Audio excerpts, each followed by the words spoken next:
Ah, Halloween. Enfin une période dans l'année où on peut trouver plus flippant que ma coupe de cheveux.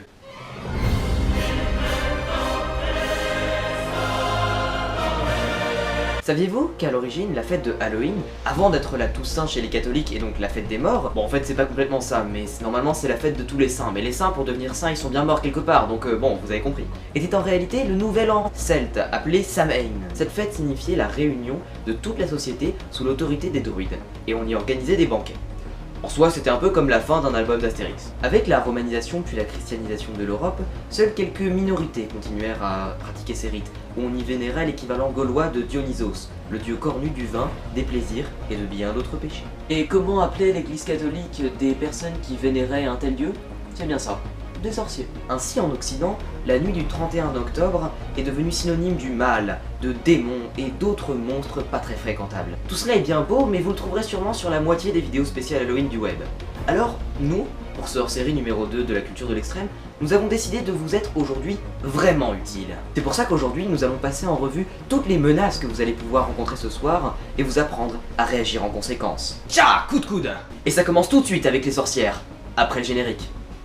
Nettoyez-moi tout ça là.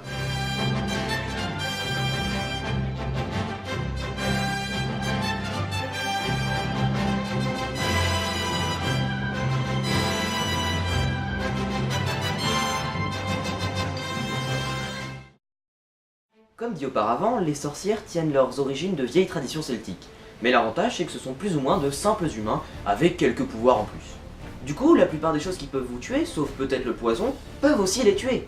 Et comme le dit le bon vieux manuel d'éradication de sorcières de l'Inquisition espagnole que je viens d'inventer, tuer une sorcière, c'est pas sorcier, la brûler, la décapiter, et c'est réglé. Voilà, c'est tout pour ce premier monstre de la soirée. Maintenant, on va passer à l'éradication des films de merde. Les vampires! L'idée d'un monstre à forme humaine, buveur de sang, a plus ou moins toujours existé. On en trouve même des traces dans la mythologie mésopotamienne d'il y a plus de 6000 ans. Cependant, l'idée du vampire moderne n'est apparue qu'à la fin du Moyen-Âge, dans le folklore serbe. Plusieurs mythes sont à l'origine de ces croyances, et le plus connu d'entre eux est celui de la comtesse Elisabeth Bathory, qui tuait des jeunes filles vierges car elle pensait que leur sang lui donnerait une jeunesse éternelle.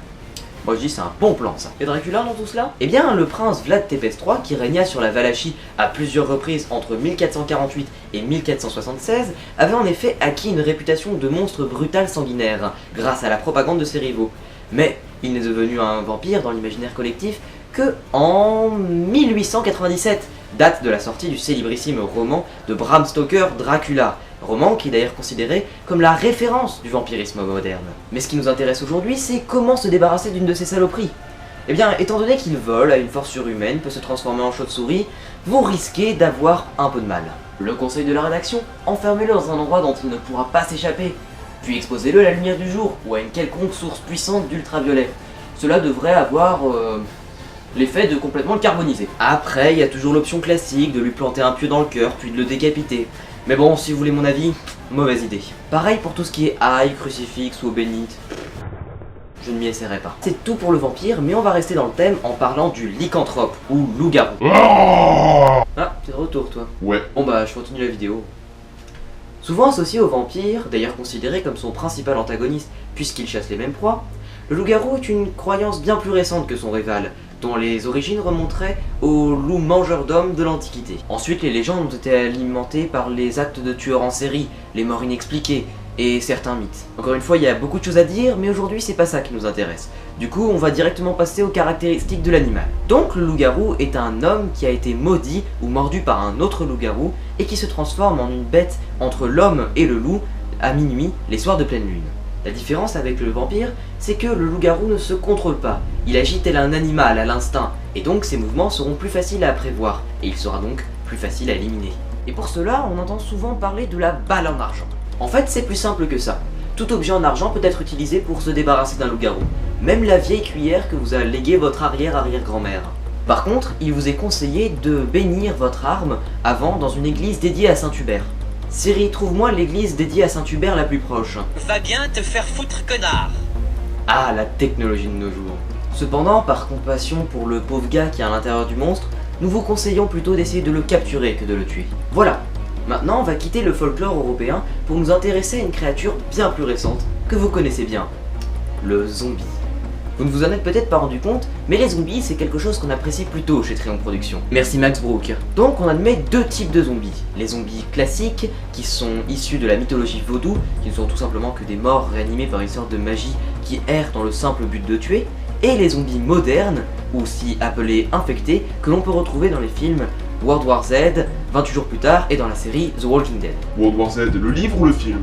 Eh bien les deux, bien que ce livre soit plus réaliste. Mais bon, le film reste bien, et c'est sympa de le regarder avec des potes un samedi soir avec des nachos.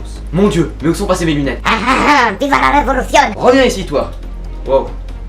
Non mais on est où là? Aujourd'hui on va parler du deuxième type de zombies, les infectés. Pourquoi? Eh bien parce que leurs origines partent d'une approche plus scientifique et que chez Triangle Productions, on aime bien les approches scientifiques. L'infecté est un humain qui a été contaminé par une bactérie, un virus ou un champignon qui s'est propagé à travers son organisme jusqu'à atteindre son cerveau. Ensuite, il détruit les parties consacrées à la mémoire, aux émotions, à la réflexion, pour ne laisser plus que la partie consacrée à l'instinct et au sens. À ce stade, le sujet est considéré comme mort.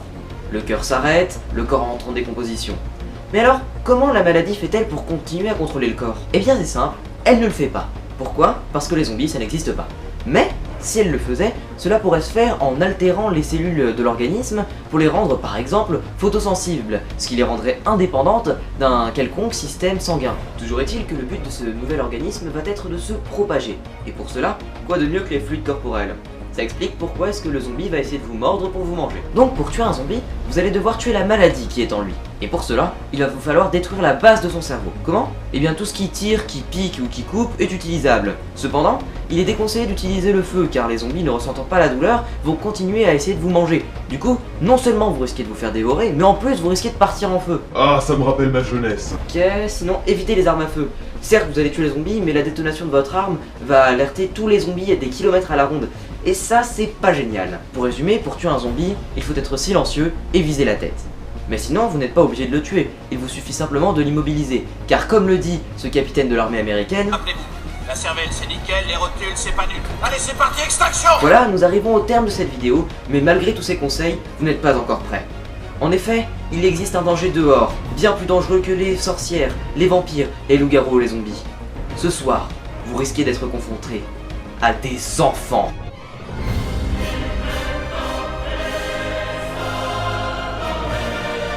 Ces démons tout le droit sortis de l'enfer, de l'école primaire, à hanter Instagram, alors que nous, à leur âge, avec un cerceau et une Nintendo DS, on était contents. Je sais, c'est horrible, mais vous allez devoir leur résister. Heureusement, il existe une technique pour s'en débarrasser presque facilement. Quand ils viendront frapper à leur porte, tenez-vous prêts et donnez-leur des bonbons en offrande. Offrande qui normalement aura pour effet de les faire partir. Ça ou un bon gros coup de pied de biche dans la gueule. À vous de voir donc. Voilà, cet épisode touche maintenant à sa fin. J'espère qu'il vous a plu et... Laisse, je m'en occupe. Voilà, j'espère qu'il vous a plu et je vous souhaite un joyeux Halloween. Merci monsieur! Ah là là, cette vache.